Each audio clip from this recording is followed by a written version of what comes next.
Hello friends, स्वागत आहे तुमचं माझ्या चॅनलवरती. फ्रेंड्स, तुम्हाला जर व्हिडिओ आवडला असेल तर व्हिडिओला लाईक करा, चॅनलला सबस्क्राईब करा आणि बेल आयकॉन दाबायला विसरू नका. पुन्हा एकदा आणि शेवटचं. आज अन्विताचं एक जुनं स्वप्न पूर्ण होणार होतं. किती वर्षांनी त्यांची निवांत भेट होणार होती, ती आणि राहुल. राहुल कायमच आपल्या करिअरच्या गडबडीत अडकलेला असायचा. अन्विताची आठवण येतही असेल त्याला, पण तो नेहमीच प्रयत्न करायचा की ही आठवण दूर ढकलायचा. कधी एकांतात तर कधी गर्दीतही तिचं नाव मनात उमटायचं आणि तो सैराभैरा व्हायचा. त्याला भेटायचं, बोलायचं, ही अन्विताची भावना मात्र कधीच मावळली नव्हती. ती तिच्या सारखी विसरण्याचा प्रयत्न करायची. नाही, तिच्या मनात, तिच्या डोळ्यात, तिच्या पानांवर राहुल नेहमीच असायचा. लपवलं आहे तुला कुठेतरी, ती स्वतःशीच म्हणायची. त्याचं एखादं जुनं बोलणं, काहीचं हसणं आठवली की तिचं मन गहिवरायचं. पण त्या क्षणी लगेच तिच्या मनात शंकेचं वादळ उठायचं. हे चूक आहे, तो आता माझा नाही, आपण परपुरुषाकडे ओढले जात आहोत. ही भावना जरी फक्त भावनिक असली तरी नैतिकतेला धरून नाही. ती थांबायचं ठरवते. पुन्हा नाही, मनाशी ठामपणे म्हणत मोबाईल हातात घेते. राहुलला शेवटचा स्पष्ट असा मेसेज पाठवायचा ठरवते. पण त्या क्षणी फोनवर राहुलचाच मेसेज येतो. अन्विता, एकदा भेटू का? फक्त बोलायचं आहे. मन फार थकून गेले ग. ती स्तब्ध. श्वास काही क्षण थांबतो. ती सुद्धा हेच लिहिणार होती, पण आता अन्विता काही क्षण तशीच मोबाईलकडे बघत बसली. मनात घुंगवणारे विचार गोंधळ घालत होते. तो म्हणतोय फक्त बोलायचं आहे, पण आपण दोघं इतक्या वर्षांनी पुन्हा समोरासमोर येणार, याचा अर्थ काहीतरी बदलणारच. तिने शेवटी एकच मेसेज पाठवला. उद्या संध्याकाळी काफे वृंदावन येथे ठीक 5 वाजता ये. पुढच्या दिवशी काफे वृंदा येथे तोच जुना शांतता असलेला कोपरा. त्यांनाही आठवण होती, कॉलेजच्या दिवसात पहिल्यांदा एकत्र चहा प्यायलेला हाच तो टेबल होता. अन्विता वेळेवर पोचली होती. हातात एक पुस्तक होतं, पण डोळे अक्षरांवर स्थिर बसत नव्हते. मन मात्र मागच्या आठवणींची पानं उलटत होते.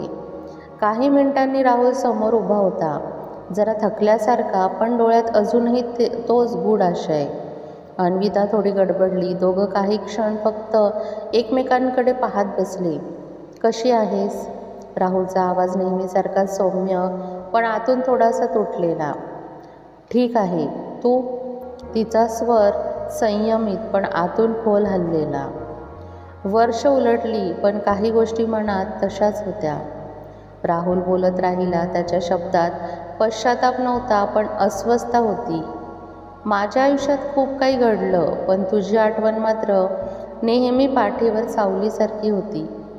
अन्विता डोळे झाकून ऐकत राहिली कितीतरी वेळ. तिला आठवलं तिच्या डायरीत राहुल हे नाव कधीच मिटवता आलं नव्हतं. तिच्या प्रत्येक कवितेत, तिच्या थांबलेल्या वाक्यांमध्ये तोच लपलेलाच होता. आपण वेगळे गेलो ते तुझ्या निर्णयामुळे. मी तुझ्यावर रागवलो नाही, पण तुझ्यापासून दूर राहताना जे वाटलं ते शब्दात मांडता येणार नाही. राहुलचा आवाज आता थोडासा कंप पावत होता. अन्विताच्या डोळ्यात पाणी जमा झालं होतं, पण तिने ते गळू दिलं नाही. राहुल, मी सुद्धा दररोज तुझी आठवण काढली, पण मी निर्णय घेतला होता, माझ्या नात्याचं, माझ्या कुटुंबाचं आणि माझ्या स्वतःच्या शांततेचं. राहुल शांत झाला. दोघात काही क्षण निशब्दांचे मूक आकाश पसरलं. पण आज तुला भेटून पुन्हा जगायची इच्छा झाली. एक दिवस, फक्त एक, राहुल म्हणाला. अन्विता थोडा वेळ विचारात पडली. मग हळूच म्हणाली, आजचा दिवस आपण दोघांसाठी. जुना न मागवायचा आणि नवा न मागवायचा, फक्त आज. त्या दिवशी दोघं खूप बोलले, हसले. काही जुन्या गोष्टींवर हळूच डोळे पुसले. काहींनी सांगितलेले प्रश्न तसंच राहिलं, पण त्याचे उत्तर शोधण्याची गरजही दोघांना वाटली नाही. संध्याकाळ होत आली. राहुल उठला, तिला निरोप दिला. दोघंही मूकपणे समजले ही शेवटची भेट होती आणि कदाचित आवश्यकही. ती रात्री अन्विताने तिच्या डायरीत लिहिलं, काही नातं पूर्ण न होणं हेच त्यांचं सौंदर्य, खरं सौंदर्य असतं. आणि काही भेटी जसं काही मनात शिल्लक राहतं तसंच हृदयात कायमच्या साठून राहतात.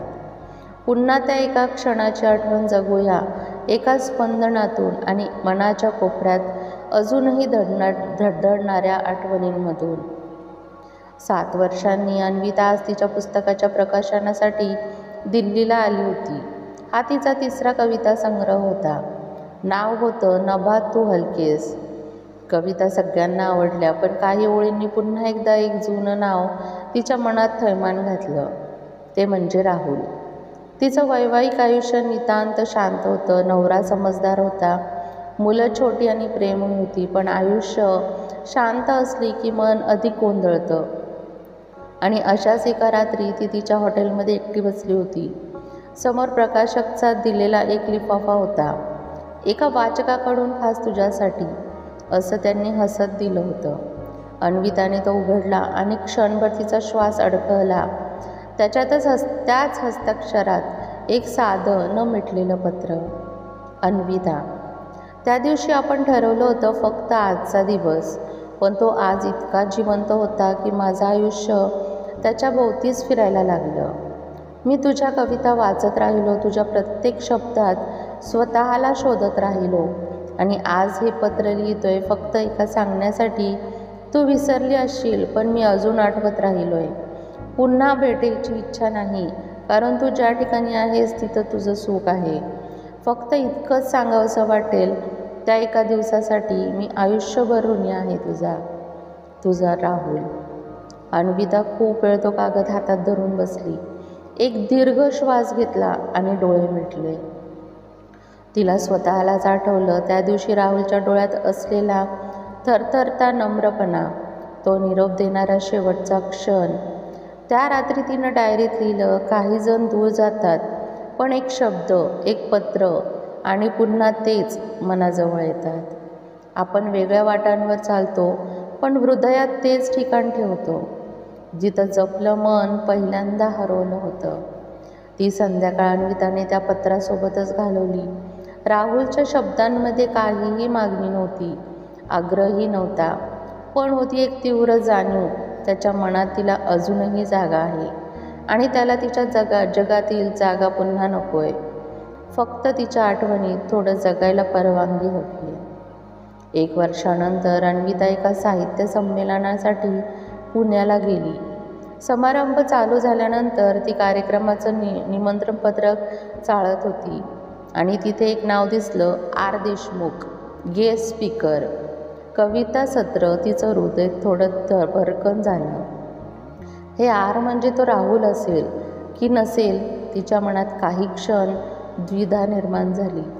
पण अखेर ती सत्राला गेली. स्टेजवर एक साधा, थोडा वृद्ध झालेला पण तेजस्वी चेहऱ्याचा माणूस उभा होता. त्याचा आवाज अजूनही शांत होता. तो कविता म्हणत होता, पण त्याच्या प्रत्येक ओळीत एक ओळखीचा स्पर्श होता, तिच्या ओळखीचा. श्रोत्यांमध्ये बसलेली अन्विता गप्प होती, काहीच बोलली नाही. कविता संपल्यानंतर राहुल स्टेजवरून उतरला. त्याची नजर गर्दीत एक क्षण स्थिरावली आणि तिच्यावर येऊन थांबली. क्षणभर दोघे फक्त एकमेकांकडे पाहत राहिले, न बोलता न हसता. नंतर ती तिथून निघून गेली.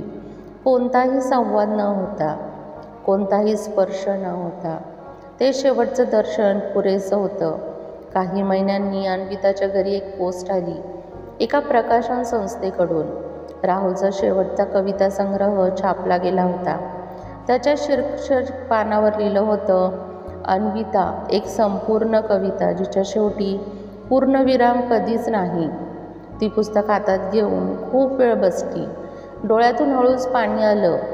न रडणं न हसणं, फक्त एक गहिरं समाधान. एका नात्याचा असा शेवट, जिथं काहीच संपत नाही, फक्त शांत होतं, पूर्ण होतं. एक अशा प्रकारचा शेवट जो फक्त पानांवर न थांबता मनात थोडा वेळ थांबेल. काही महिने उलटून गेले. अन्विताच्या तिच्या आयुष्यात परत एक वार रुळली होती. कविता, घर, मुलगा, सण, साजरे क्षण, राहुलच्या पत्रानंतर आणि त्या शेवटच्या दर्शनानंतर तिच्या मनात एक नवी शांतता निर्माण झाली होती. प्रेम अजून होतं, पण आता त्यात वेदनेचा तीळ मात्र अंशही नव्हता. ते प्रेम आता तिच्या शब्दात विरघळलं होतं, कवितांमधून वाहायला लागलं होतं. त्या दिवशी तिच्या मुलाने तिला विचारलं, आई, हे पुस्तक तू कोणासाठी लिहिलं आहेस? ती क्षणभर थबकली. पुस्तकाच्या शेवटी एक समर्पण लिहिलं होतं, त्याच्यासाठी जो आयुष्य कधी आलाच नाही पूर्णपणे, पण कायम राहिला मनात, श्वासात आणि माझ्या प्रत्येक ओळीत. ती मुलाकडे बघून हसत म्हणाली, ते एक गुपित आहे बाळा, जे शब्दांमध्ये नाही पण प्रत्येक शांततेत आहे. त्या रात्री अन्विता गच्चीत एकटी बसून राहिली. आकाशाकडे बघत तिच्या मनात एक ओळ उमटत गेली. तुझ्या आठवणींना आता मी कवितांचा रंग दिला आहे. तू नसलास तरी मी आता संपूर्ण आहे. आणि ती न बोलता न रडता एक सुस्करा टाकून उठली. संध्याकाळ थोडीसा गडद होत चालली होती, पण तिच्या मनात सूर्योदय झाला होता. पण आठवणीत मात्र अजूनही तो अपूर्णसुद्धा पूर्ण होता. फ्रेंड्स, तुम्हाला ही कथा कशी वाटली हे कॉमेंटमध्ये नक्की सांगा.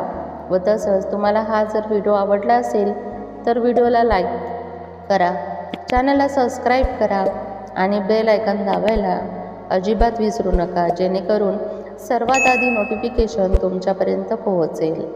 व्हिडिओ बघितल्याबद्दल धन्यवाद.